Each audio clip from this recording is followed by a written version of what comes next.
اقبال بھی اقبال سے آگاہ نہیں ہے، کچھ اس میں تمسخر بھی تو واللہ نہیں ہے۔ اقبال مندی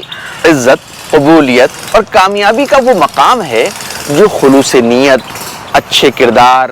مسلسل محنت، علم و قابلیت، دوسروں کی خیرخواہی اور والدین کی دعا، ان کی عزت، ان کا اکرام، ان سے محبت، ان کے ساتھ اچھا سلوک اور عزیز و اقربا کے ساتھ بھی صلہ رحمی کے نتیجے میں ملتا ہے، اور آخرکار یہ سب اللہ کی رضا اور اس کی عطا سے ہی ممکن ہوتا ہے۔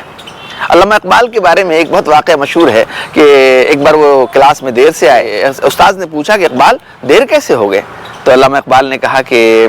اقبال دیر سے ہی آیا کرتے ہیں۔ ابھی اقبال کے آنے کے لیے آپ کی جو جائز کوششیں ہیں، آپ کی جو صلہ رحمیاں ہیں رشتوں کے ساتھ، قریب و رشتہ داروں کے ساتھ، عزیز و اقربا کے ساتھ، پڑوسیوں کے ساتھ، مثلا ایک کام آپ لوگ کر سکتے ہیں جو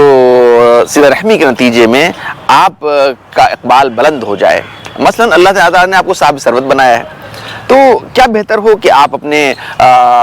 اپنے گاؤں میں، اپنے نالیال میں، دادیال میں، رشتہ داروں میں ایک ریڈنگ روم کم لائبریری بنائیں، وہاں ایک ایسی شخصیت کو لے کے آئیں جو لوگوں کو صحیح گائیڈنس دے سکیں تاکہ ان کے علم میں اضافہ ہو، وہ زندگی کی دوڑ میں کسی سے پیچھے نہ رہ جائیں۔ پھر ان کے اندر جو جائز اچھی شناخت ہے، ان کی جو ان کی نیکیاں ہیں، جو ان کی خوبیاں ہیں، اس میں اضافہ ہو۔ اگر اس طرح کے موضوعات پر بھی آپ کام کریں اپنی صلاحیتوں کے مطابق، تو امکان ہے کہ آپ کے خاندان کے اندر، آپ کے سماج کے اندر ایسے لوگ پیدا ہوں گے جو زندگی کی دوڑ میں کسی سے پیچھے نہیں رہیں گے، اخلاق و کردار میں کسی سے پیچھے نہیں رہیں گے۔ تو انشاءاللہ یہ سب مل کر آپ کے اقبال بندی کا سبب بنیں گی۔ تو اقبال تو دیر سے ہی آیا کرتے ہیں۔